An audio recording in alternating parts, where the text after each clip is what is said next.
안녕하세요. 네, 히브리서는 구약에 레위기가 있듯이 신약의 레위기다라고 말할 수가 있습니다. 이 제사 제도를 언급하면서 또 우리 주님의 그 제사장직에 관해서 그 아론 지파 제사장과 이렇게 비교하면서 말씀하고 있는 이 히브리서. 이 히브리서 이 말씀을 묵상하면서 이 하나님의 아들이고 그리스도가 되시는 이 예수님을 믿는 우리가 얼마나 행복한 사람인지 다시 한번 생각지 않을 수가 없었습니다. 그 모세가 이스라엘을 축복하면서 그 이스라엘이 너는 행복자로다 이렇게 말했는데, 정말 이 예수 그리스도를 믿는 사람들, 이분이 하나님의 아들이고 또 이분이 정말 영원한 우리의 구원의 근원이 되신 분이다, 이것을 아는 것, 정말 이거보다 행복한 일이 없다고 이렇게 생각을 하게 됩니다. 오늘 히브리서 8장 공부하는 날인데요, 이 히브리서 8장 공부에 앞서서 우리가 히브리서 그 매 장마다 한 두어 장인가 이렇게 빼놓고 매 장마다 뒷부분을 보면 그 우리 주님의 그 대제사장 되심과 관련된 이런 말씀을 언급들을 볼 수 있는데, 한번 좀 찾아보겠습니다.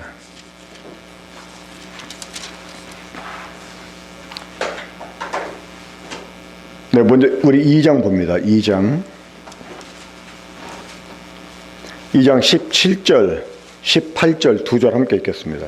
시작. 그러므로 그가 범사에 형제들과 같이 되심이 마땅하도다. 이는 하나님의 일에 자비하고 신실한 대제사장이 되어 백성의 죄를 속량하려 하심이라. 그가 시험을 받아 고난을 당하셨은즉 시험 받는 자들을 능히 도우실 수 있느니라. 네, 범사에 형제들과 같이 되신 우리 주님, 이 하나님의 아들이 사람이 되셨습니다.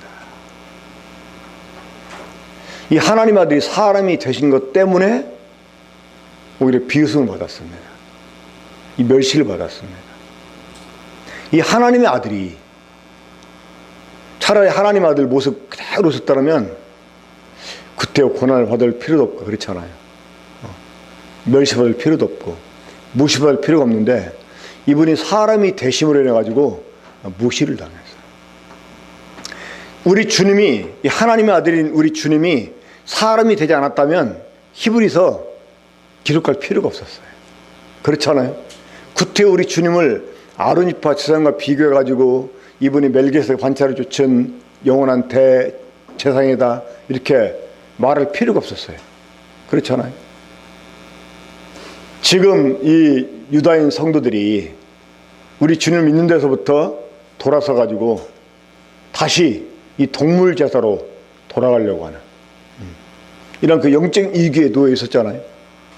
이런 사람들한테 구태여 우리 주님이 얼마나 뛰어난 분이냐 이거 설명할 필요가 없어요. 이분이 이 하나님 아들이 사람이 되지 않았다면. 그렇죠. 하지만 이분이 사람의 아들이 되심이 얼마나 사실 우리에게 엄청난 일입니까? 얼마나 놀라운 은혜입니까? 18절 보면 그가 시험을 받아 고난을 당하셨은즉 시험 받는 자들을 능히 도우실 수 있느니라. 우리가 주님을 의지하는 것은 그 주님을 도우실 수 있다고 우리가 믿기 때문에 그런 거 아니겠습니까? 그렇죠. 근데 그냥 돕는 게 아니고 이분은 우리가 연약함을 가지고 이분 앞에 나아가면 그걸 이해할 수 있다는 거예요. 우리의 연약함을 이해할 수 있다는 거예요. 이런 얘기해서 죄송합니다만은, 이게 초상집에 가면, 이 초상집에 가서 제가 때로 그 유족들을 이렇게 위로하기 위해서 먼저 그분들로 앞서서 그런 슬픔을 당한 사람들 이렇게 얘기하면 참 잘 먹혀 들어가는 것 같아요. 그 대전에 있을 때도 어떤 이웃교회 자매님이 이제 남편 먼저 이렇게 주님께 떠나보내고 장례식을 치르는 때였는데, 전부터 알고 있던 자매님이었는데 제가 그분에게 가가지고 그렇게 얘기를 했어요. 당해보지 않은 사람은 모를 거라고. 그러니까 그분이 크게 공감하면서 고개를 끄덕이더라고요. 나중에 저희 교회로 왔어요. 먼저 내 연약함을 경험한 이 주님이 우리의 대제사장이 되신다는 거예요. 그러니까 우리가 언제라도 우리 연약함을 가지고 이분께 나아갈 수 있다고 하는 것입니다. 이분은 충분히 우리를 이해해 줄 수 있고 우리를 동정해 줄 수 있는 그런 분이세요. 그러니까 나를 이해해 주는 사람, 그런 사람이 있을 때 어때요? 우리 어려운 일 있을 때 상담하고 싶어지잖아요. 그렇죠? 전화하고 싶고. 어려운 일 당하면 생각나는 사람이 있어요. 그런 분이 바로 우리 주님이라고 하는 것입니다. 그러니까 우리 주님의 사람 되심이 우리한테 너무나 큰 위안이 되고 오히려 위로가 되고 힘이 되고 있습니다. 그리고 4장을 보게 되면 4장 뒷부분입니다. 14절부터 봅니다. 16절까지 함께 읽겠습니다. 시작. 그러므로 우리에게 큰 대제사장이 계시니 승천하시니 곧 하나님의 아들 예수시라. 우리가 믿는 도리를 굳게 잡을지어다. 우리에게 있는 대제사장은 우리 연약함을 동정하지 못하실 리가 아니요 모든 일에 우리와 똑같이 시험을 받으신 이유되 죄는 없으시니라. 그러므로 우리는 긍휼하심을 받고 때를 따라 돕는 은혜를 얻기 위하여 은혜의 보좌 앞에 담대히 나아갈 것이니라. 이 큰 대제사장, 지금 여기에서 우리 주님을 큰 대제사장 이렇게 설명한 이유가 무엇입니까? 그러니까 이 땅에 그동안 있었던 연히 대제사장과 비교할 수 없는 그러한 뛰어난 분이라는 사실을 지금 밝히기 위해서 하는 말입니다. 이렇게 이 세상 그 어떤 거룩한 대제사장과 비교할 수 없는 그 큰 대제사장이 지금 우리에게 계시다는 거예요. 근데 그분이 아까도 말씀드린 것처럼 우리 연약함을 친히 담당하신 그런 분이라고 하는 것입니다. 우리 주님이 사람이 되셔서 우리 연약함을 친히 경험하신 이유, 그것은 연약한 우리를 도우시기 위해서 그런 것입니다. 그렇기 때문에 언제라도 우리가 그분의 그 자비하심을 의지하고 이 은혜의 보좌 앞에 우리가 나아가게 되면 주님이 우리에게 은혜를 베풀어 주신다고 하는 것입니다.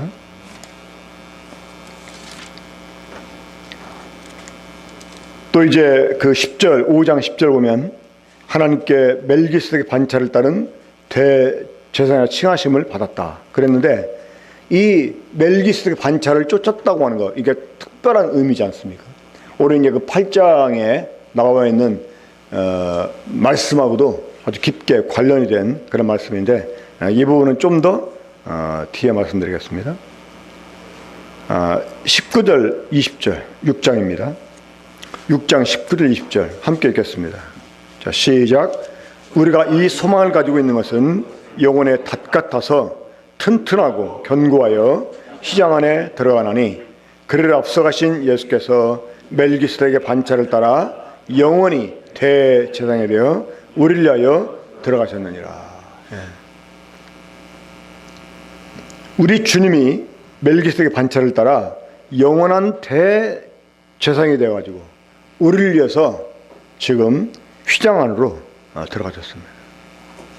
이 주님을 따라서 우리도 지금 주님과 함께 이 거룩한 처소에 들어간 자가 되었습니다.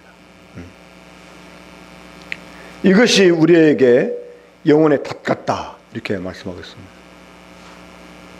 이 닷이 뭔 줄 알죠? 이 바다에 가면, 한가운데 가면 이 배는 바다에 그대로 떠 있을 수가 없습니다. 왜냐하면 계속 바람이 불고 이 그 해류가 이렇게 흐르기 때문에 그 자리에 계속 있을 수가 없어요. 그래서 그 자리에 계속 들어오면 어떻게 됩니까? 닻을 내려야 돼요.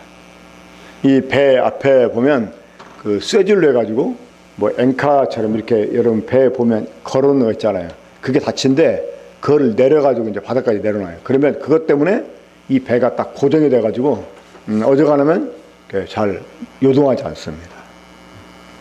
그러니까 우리가 우리의 그 대제사장 되시는 주님께 소망을 두고 있다는 것. 이것이 우리의 그 믿음을 흔들림 없이 지키게 해주는 것이 된다고 하는 것입니다.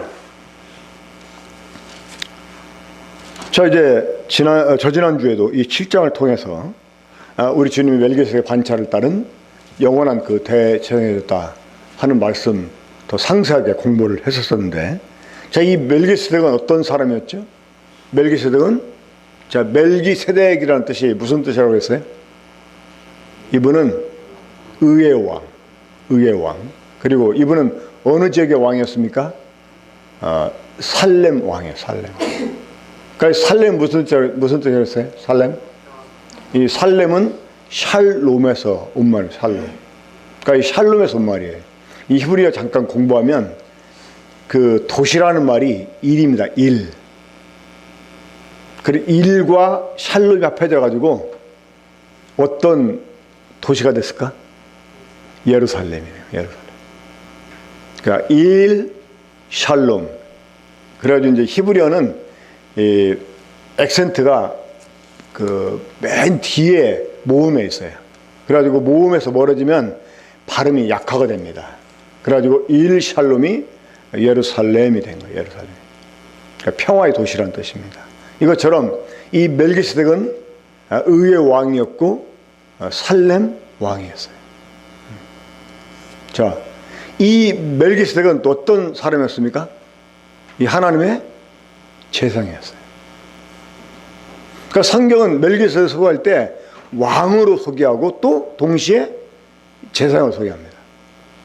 그러니까 우리 주님이 가진 직분, 왕이면서 제사장이었어요. 자, 왕이면서 동시에 제사장. 자, 오늘 그 밴드, 우리 교회 밴드에 올라온 나무향기 큐티 읽어보셨습니까? 거기에 어떤 내용이 나오죠? 오늘 안 읽은 거 다 들통나네. 이제 대답 못하는 거 보니까. 올리면 뭐합니까? 누구에서 올리는 거야, 그거. 다 양식 사물하고 올리는 건데. 좀 읽고 답글 좀 다세요. 오늘 저는 답글 못 달았지만, 읽고 좀 답글들을 달으면 좋겠어요. 서로 격려가 될 것 같아요. 자, 오늘 그 나무향기 큐티 내용은 스가랴 선지자에게 어떤 그 사람 집에 들어가서 그들의 금을 받아가지고 멜류관을 만들어서 그 당시 제사장했던 여호수아 머리에 씌우라고 이렇게 말합니다. 그러니까 그 스룹바벨에게 씌우라고 하지 않고 대제사장했던 여호수아 머리에 멜류관을 씌우라고 말합니다. 그러니까 이것은 하나의 예표죠.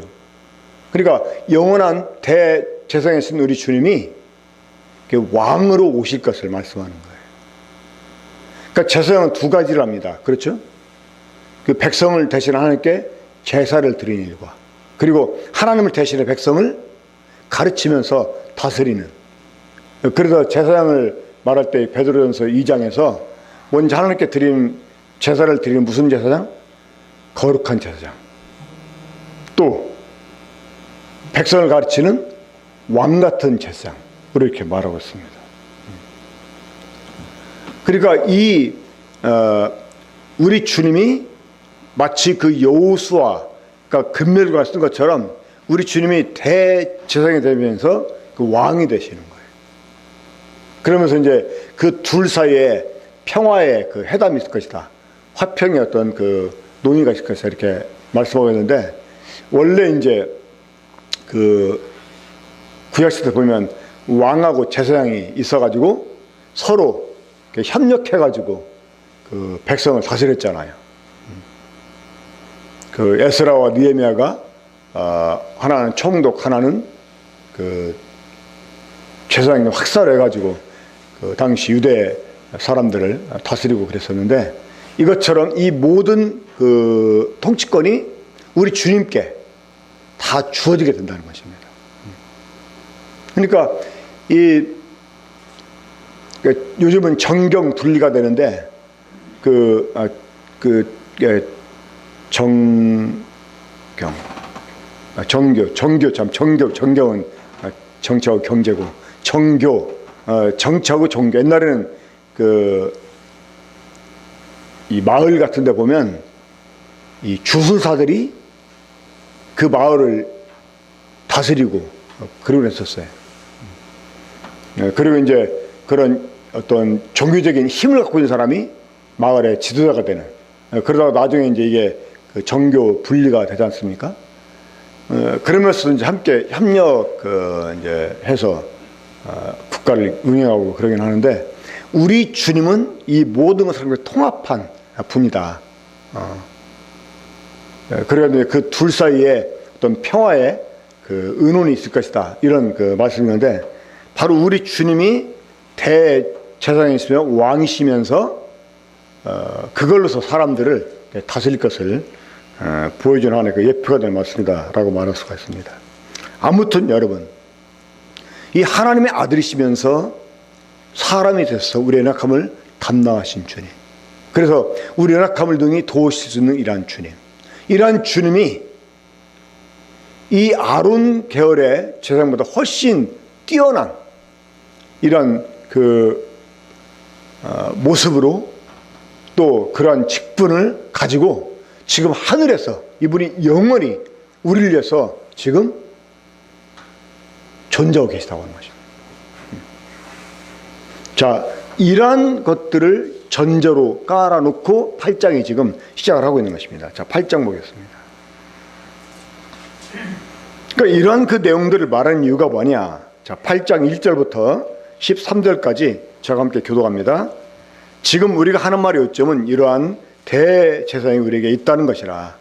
그는 하늘에서 지극히 크신 이의 보좌 우편에 성도와 참 장막에서 성민이시라. 이 장막은 주께서 세우신 것이요 사람이 세운 것이 아니니라. 대제사장마다 예물과 제사 드림을 위하여 세운 자니 그러므로 그도 무엇인가 드릴 것이 있어야 할지니라.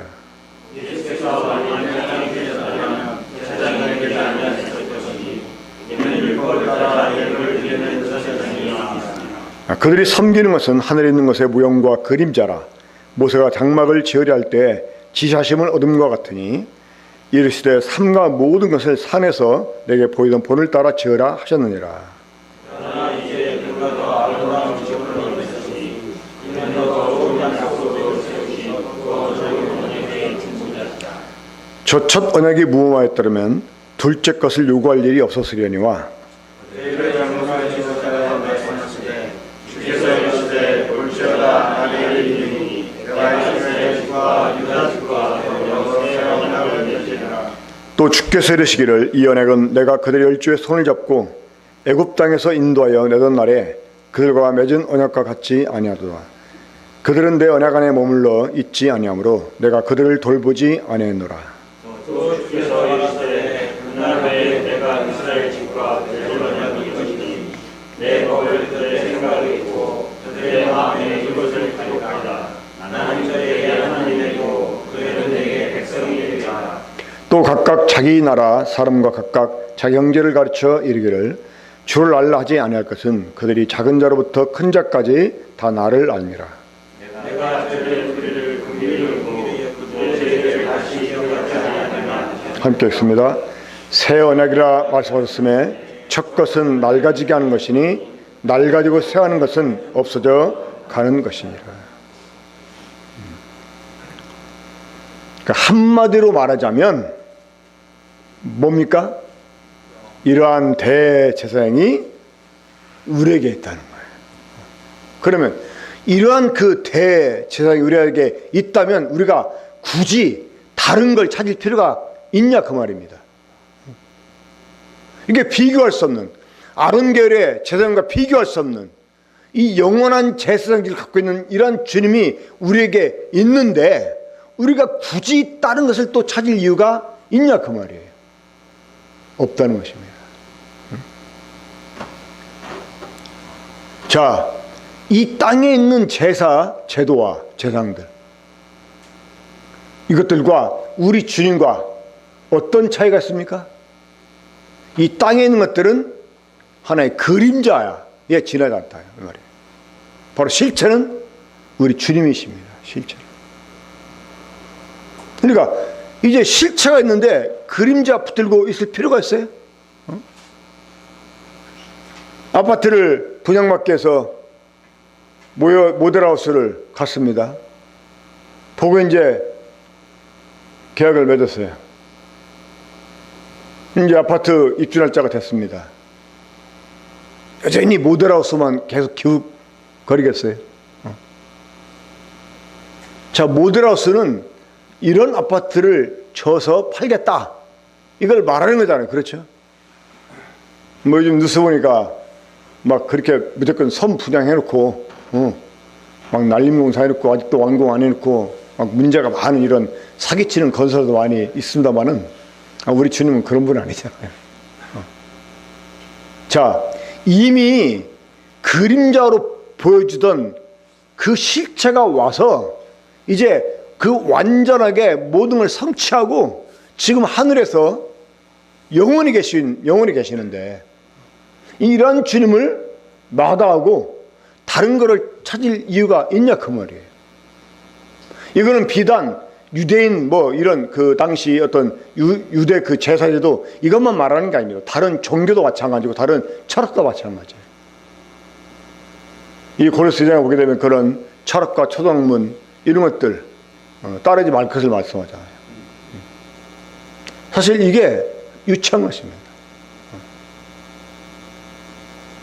우리 주자자매님이 철학 전공했죠?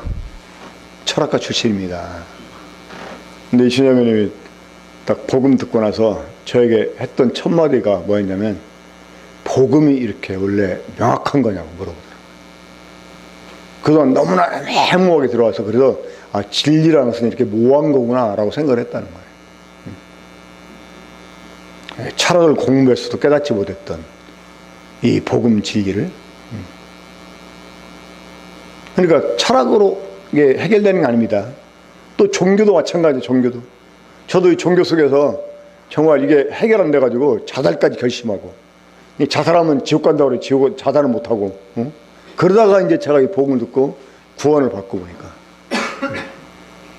그러니까 정말 우리 주님을 우리가 알고 있다는 것, 우리 주님을 우리가 믿고 있다는 것, 이것이 얼마나 복된 일인지 몰라요. 이게 얼마나 엄청난 위대한 일인지 모릅니다. 사실 이게 우습게 볼 일이 아니라는 거예요. 그 위대한 하나님의 아들이 사람이 되신 사실이 정말 놀라운 일이잖아요. 근데 이거를 알아보지 못하는 사람들이 오히려 조롱하고 비웃었다는 거예요. 그러니까 구태 히브리서에서 이런 설명할 필요가 없어. 원래는 그렇죠. 이 제대로 알고 믿었다면 이런 설명할 필요가 없어요. 근데 어리석은 사람들이 이런 그 주님을 알아보지 못하고 우리 주님이 낮아지셨던 그 볼품없던 그 모습만 보고 인간적으로 주님을 판단하고 주님을 무시하는 거예요. 오늘날에도 우리 주님을 알지 못하는 사람들이 우리 주님을 얼마나 그 비웃고 우리 주님 이름을 가지고 욕으로 삼고 그런 이 망령된 일을 행합니까? 자, 하지만 그럼에도 불구하고 사랑하는 여러분, 이러한 그 대제사장이 우리에게 계시다는 거예요. 자, 우리는 이 히브리서 8장에서 두 가지 교훈을 받을 수가 있습니다. 첫째는 이 비교할 수 없는 이러한 주님에 대해서 우리가 더 확고한 믿음을 갖는 것입니다. 아주 절대적인 믿음을 갖는 것입니다. 또 하나는 우리가 지금까지 어떤 위기 가운데 있을지라도 여전히 우리는 이러한 주님을 의지하고 하나님께 나갈 수가 있다는 사실을 또 인식하는 것입니다. 자, 이제 히브리서 뒷쪽에 가면 짐짓죄가 나와요. 짐짓죄. 구약의 시편에서는 고범죄라고 나오죠. 고범죄. 자, 이게 무슨 죄일까요? 그러니까 알면서도 짓는 죄입니다. 알면. 특히 어떤 그 죄. 우리 주님을 부인하는 죄. 우리 주님을 거절하는 죄. 그러니까 이제 우리 주님이 어떤 분임을 이렇게 확실히 알고 또 그것을 맛보기도 했는데 그러나 이 주님을 짐짓 모른 체 하는 거예요. 사회적으로 자기가 불리해질까 봐 주님을 모른 체 하는 거예요. 이게 바로 고범죄입니다. 이게 짐짓죄예요. 자, 이런 위기까지 지금 히브리서 독자들이 몰려있다고 말이에요. 이 히브리 6장에서는 경고까지 했잖아요. 한번 타락한 자는 다시 회개케 할 수 없다. 이런 그 경고까지 주어질 정도로 신앙의 위기에 몰린 상태랄지라도 다시 나아갈 수 있다는 거예요. 이 연약함을 담당하신 우리 주님, 우리 연약함을 친히 먼저 경험한 우리 주님, 이 주님이 아세요. 물론 우리 주님은 그렇게 뭐 아버지를 부정하고 아버지의 뜻을 거역하고 그런 분은 아니었지만 인간이 얼마나 한없이 약해질 수 있는지 이걸 경험한 분이세요. 그러니까 이 주님이 하나님 우편에 변하지 않는 모습으로 영원히 계시기 때문에 비록 우리가 지금 어떤 상태에 이르렀다 할지라도 언제라도 이 주님을 의지하고 나아갈 수 있다 그 말입니다. 그러니까 이 두 가지 교훈, 하나는 이분이 얼마나 뛰어난 분이냐, 정말 어떤 거 비교할 수 없는 정말 비교 불가인 이 절대적인 분이다. 그래서 이제 우리의 믿음이 더 확고해질 수 있는 계기가 되고요. 두 번째는 우리가 지금 어떤 상태에 접어들었다 할지라도 여전히 의지할 분은 이분밖에 없잖아요. 그렇잖아요. 이분에는 길이 없으니까 염치 불구하고 또 나가야 되는데 나가게 될 때 주님을 우리를 거절하지 않는 그 말이에요. 이분의 대지상직은 변할 수 없기 때문에 이분이 우리를 받아주는 것도 변하지 않는다 그 말입니다. 자, 우리가 잘 아는 시편 3편 보세요. 자, 시편 3편은 배경이 어떻게 되죠? 지금 압살롬의 반역 때문에 쫓겨가면서 지은 시입니다. 시편 3편이. 뭐라고 하나님께 푸념을 합니까? 여호와여, 나의 대적이 어찌 그리 많은지. 심지어 아들까지 자기를 죽이려고 하니까 자기 대적이 얼마나 많냐. 그런데 그게 자기가 저지른 죄 때문에, 그도 만천하에 드러난 이 죄 때문에 하나님이 예언한 대로 공적으로 당하는 지금 징계거든요. 그렇죠? 자, 그런 다윗이 무슨 할 말이 있어요? 이 사울의 친척 중 하나였던 사람이 막 돌을 던지면서 다윗을 저주했잖아요. 제가 봐라, 지 주인 자리 대신 뺐더니 이제 아들한테까지 쫓겨나가지고 저 저주받을 놈 하면서 막 다윗을 저주했잖아요. 그때 다윗이 어떤 반응을 보였습니까? 하나님이 지금 저 사람 통해서 나를 저주한다는 거예요. 무슨 할 말이 있어요? 근데 다윗이 시편 3편에서 뭘 또 하나님께 고백합니까? 하나님 향해서 어떤 분이라고 고백해요? 내 영광, 내 방패, 내 머리를 드시는 분이라고 고백해요. 내 머리를 드시는 분이래요. 이 머리를 들려한다는 게 무엇입니까? 다시 회복시켜준다는 거예요. 다시 당당하게 서게 한다는 거예요. 자, 우리가 이 시편 103편을 다윗 입장이 아니고 다윗을 옹호하는 입장이 아니고 객관적으로 그 다윗을 저주했던 시므이 그 입장에서 보면 어떻게 평가할 수 있을까요? 이런 뻔뻔스러운 인간, 그렇지 않아요? 지가 지금 저지르는 죄 때문에 하나님 징계받고 쫓겨가고 있는데 뭐 하나님한테 머리를 드시는 분이라고? 이 뻔뻔스럽잖아요. 그렇잖아요. 하지만 뻔뻔스러워 보여도 하나님은 우리에게 그런 하나님이세요. 우리를 다시 회복하시고 우리를 다시 세워주시고 어떤 상태랄지라도 우리를 다시 받아주시고 세워주시는 이러한 그 대제사장이 우리에게 영원히 지금 한우편에 앉아 계시다는 거예요. 이런 분이 계시다는 거예요. 이게 지금 히브리서 8장의 그 중심 내용입니다. 어쩌면 히브리서 전체 중심 내용이다 이렇게 말할 수가 있어요. 이 비교할 수 없는 이러한 주님이 우리에게 계시고 이분이 우리를 끝까지 받아주시고 또 세워주신다 그 말입니다. 그 예레미야 31장에 있는 말씀 인용한 구절을 좀 말씀드리겠습니다. 하나님께서 새로운 언약을 이스라엘 백성들에게 주실 것을 말씀하시면서 예레미야 선을 통해서 예언해 주신 내용이죠. 핵심이 무엇입니까? 하나님의 법을 사람들의 마음과 생각에 기록하신다는 것입니다. 그전에는 돌비에다가 새겨져 돌비에다가.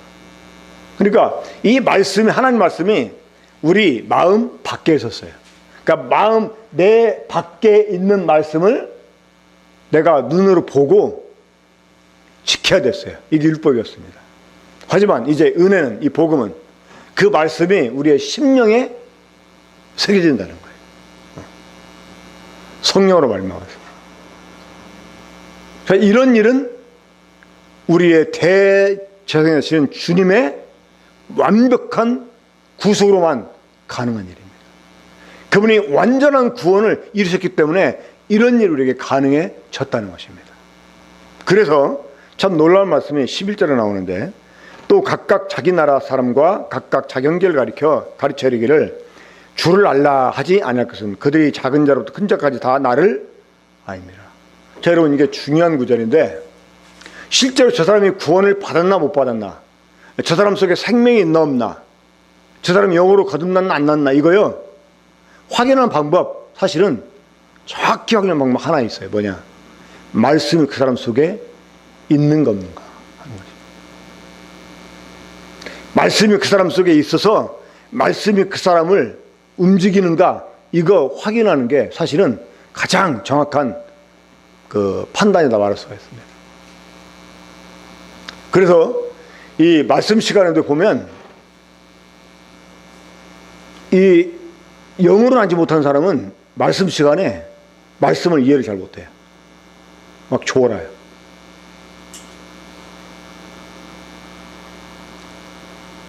그 옛날에 제가 이제 구원 받고 얼마 안 돼가지고 저희 자매하고 다른 그 선교회 캠프를 가졌어요.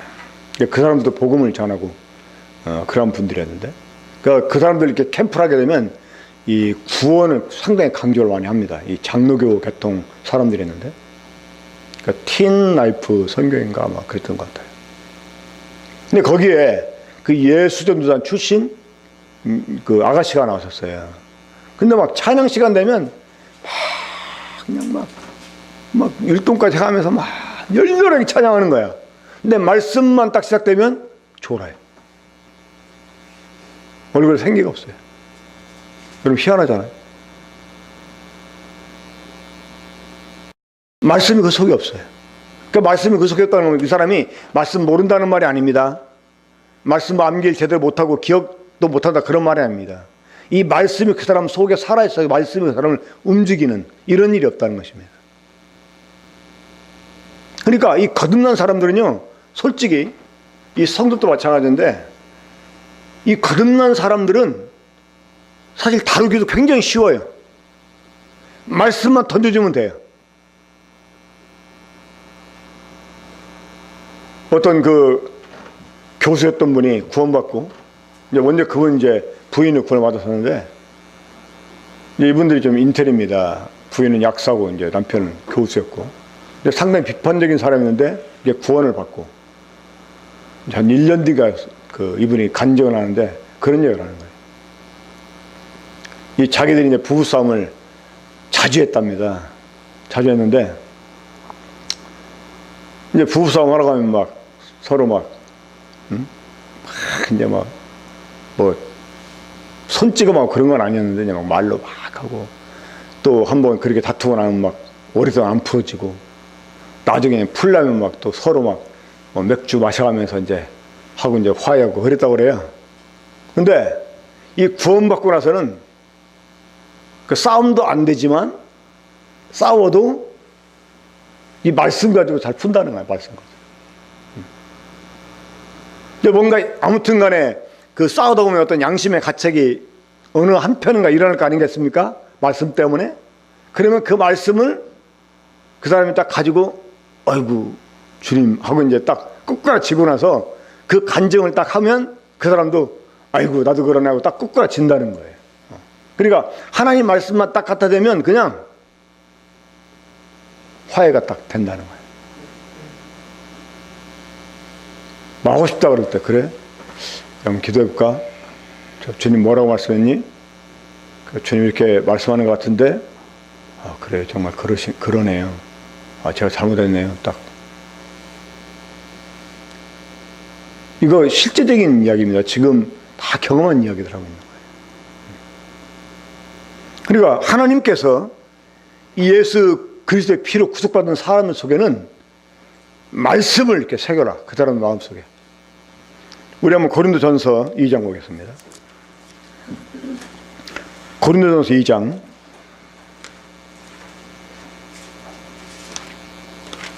아주 중요한 말씀 나오죠. 16절 마지막 절입니다. 함께 읽겠습니다. 자, 고린도전서 2장 16절 시작. 누가 주의 마음을 알아서 주를 가르치겠느냐? 그러나 우리가 그리스도의 마음을 가졌느니라. 우리가 주님을 어떻게 알아서 어떻게 전합니까? 주님을 배워서 전하는 사람하고요, 주님 마음을 가지고 가르치는 사람하고 실적으로 다르잖아요. 이 여호와 증인들이 목사들을 우습게 여깁니다. 왜냐면 성경을 잘 모르거든. 그러니까 목사들 집에 잘 모르고 이제 갔다가 목사들이 이제 한번 여호와 증인 자기들이 뭐 해보겠다 해가지고 들어와가지고 하다 보면 이게 목사들이 딸려. 그러니까 마치 성경 다 아는 것처럼 하면서 다 아는 성경 뭐 펼쳐가면서 제가 필요 아니냐 해가지고 성경은 덮어놓고 하면서 맨날 그 학교 다닐 때 배웠던 신학 이거 이런 걸 가지고 이제 얘기를 해요. 그러니까 이제 이 여호와 증인들이 목사를 우습게 해요. 이 배워서 예수님을 가르치는 거 이거 한계가 있어. 남한테 들어서 이렇게 가르치는 건 한계가 있어. 이게 정말 내 것이어야 돼. 내 속에서 나오는 것이어야 돼. 하나님께서 주님을 믿은 사람들 속에 하나님의 말씀을 새겨놔 주신다는 것입니다. 성령으로. 그 말씀이 그 사람을 움직여요. 그런 사람이 정말 생명 있는 사람이고 영이 있는 사람이에요. 말씀이 나를 움직이는가? 정말 내가 말씀에 의해서 반응하는가? 이거 생각해 봐요. 고린도후서 13장 5절에서도 너희가 믿음이 있는가 너희 자신을 시험하고 확증하라 했지 않습니까? 그리스도께서 너희 안에 계신 것을 너희가 스스로 알지 못하느냐? 그렇지 않으면 너희가 버리는 자라는 거예요. 자, 주님이 내 안에 계시다는 걸 스스로 안다는 게 무슨 의미예요? 내가 주님 믿었으니까, 내가 주님 영접했으니까 이제 주님이 내 안에 계시지 하고 안다는 거 아니잖아요. 그렇죠? 그리스도께서 너희 안에 계시는 걸 너희 스스로 알지 못하느냐? 이 말은 정말 주님이 내 안에 계신 게 느껴지냐 그 말이에요. 그분이 네 안에서 계속 살아 계시는 게 느껴지냐 그 말이에요. 그러니까 그것에서 움직이지냐 그 말이에요. 그러니까 그렇게 사냐 그 말이에요. 이거는 실제적인 질문입니다. 어떤 교리적이고 지식적인 이런 그런 지금 문답식 질문이 아니에요. 주님이 예수 그리스도의 완전한 그 구속을 통해서 우리들에게 이제는 성령으로 직접 마음에 이 말씀이 새겨지도록 해주셨다는 것입니다. 그래서 이 구원받은 사람은 누가 가르쳐서 하는 게 아니고 주님을 알아요. 그냥 알아. 주님 그냥 알아요. 완벽하지 못하지만 알아요.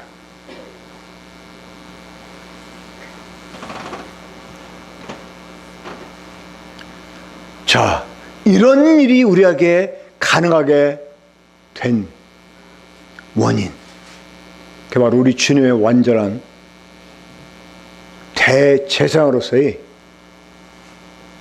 구속 때문에 그런 것입니다. 3절에 보면 대제사장마다 예물과 제사드림을 위하여 세운 자니 그러므로 그도 무엇인가 드릴 것이 있어야 한다 그랬는데, 자, 우리 주님은 뭘 드렸습니까? 자기 자신을 드렸어요. 자기 자신. 히브리서 9장 14절을 보면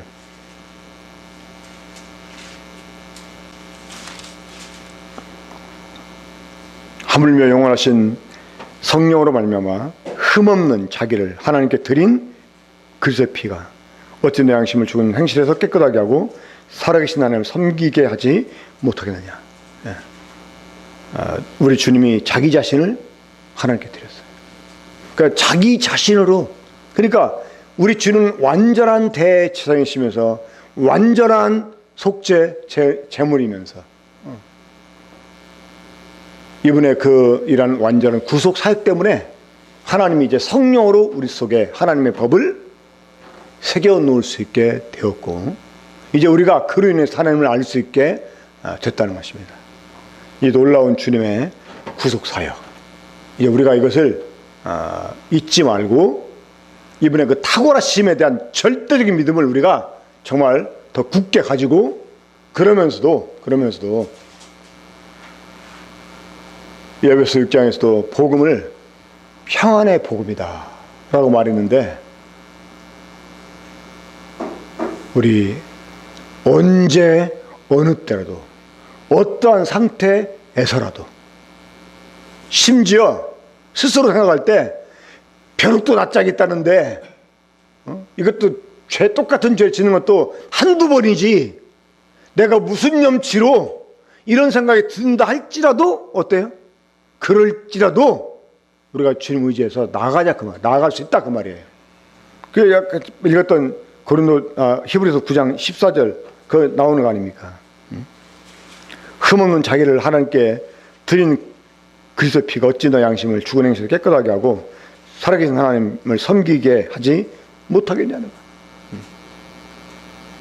영원히 갈릴 수 없는 대제사장, 이분이 지금 하나님 우편에 계시다는 거예요. 우리가 언제라도 이분 의지하고 하나님께 담내 나갈 수 있다 그 말입니다. 이러한 평안을 여러분들이 온전하게 누리시게 되길 바랍니다. 기도하겠습니다.